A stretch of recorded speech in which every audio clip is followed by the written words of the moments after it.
That had nothing to do with what I'm about to talk about. I just think it sounds cool. All right, I'm gonna tell you what the most important interval in music is and why I think it's the most important. If you don't know what an interval is, my course, Guitar Super System, link down below, will inform you on that fact, among many other awesome lessons. So, the most important interval. Drum roll, please. The third.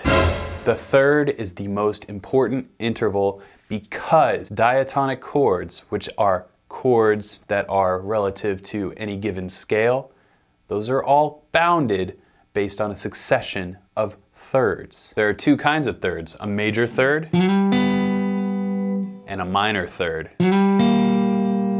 Now when the distance between the tonic, or the root note, in this case G, when the distance between that tonic and the mediant, which is the third degree of a given scale, when that distance is a major third, then you're going to have a major chord.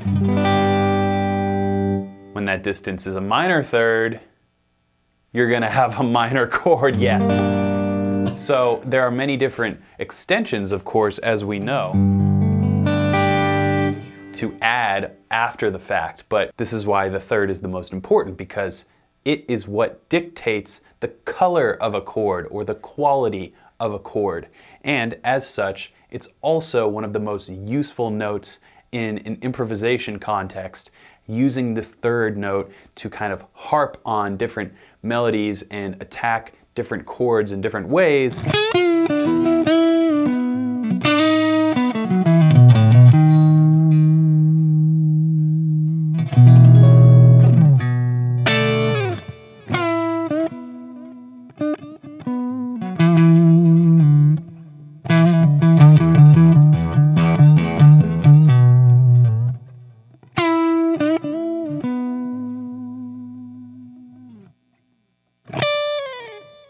It just seems to be the most expressive note. And you may argue other notes are a little bit more expressive, like say the ninth or minor seventh or something like that. But in my opinion, you cannot not have a third. Double negative there. You can't not have a third in your arsenal and have an understanding of what it can do for your guitar playing. Not only from the improvising and songwriting context, but again, from a basic understanding.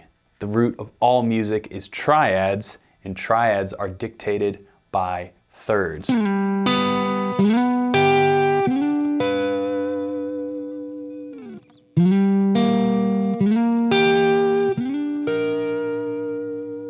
This is the way I suggest memorizing any sort of interval. Figure out where it's used in popular music and you'll always have a reference. So to remember a major third, maybe you take the first couple melody notes of When the Saints Go Marching In, for example.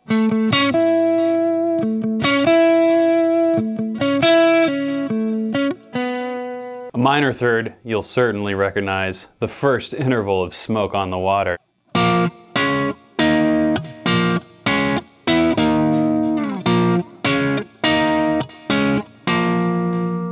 Or you could try the first couple notes in Whole Lotta Love by Led Zeppelin.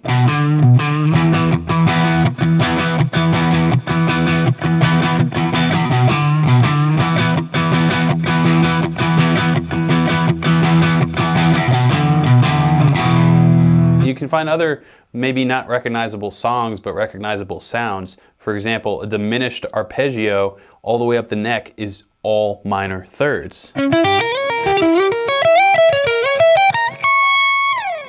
Learning the difference between major and minor thirds, major and minor chords, is the absolute most important thing you can do as a musician who's trying to improve on not only the ear training side of things, but just as a musician in general, trying to figure out how to be more expressive as a guitar player or a bass player or a saxophone player or whatever you are. So I hope this was a helpful little insight for you guys if you've never considered checking out music theory. If you want to get started with it, definitely try my course, Guitar Super System. There's 3 levels linked down below, so you can start with level 1 and then move on if you're hungry for more. Until next time, keep shredding.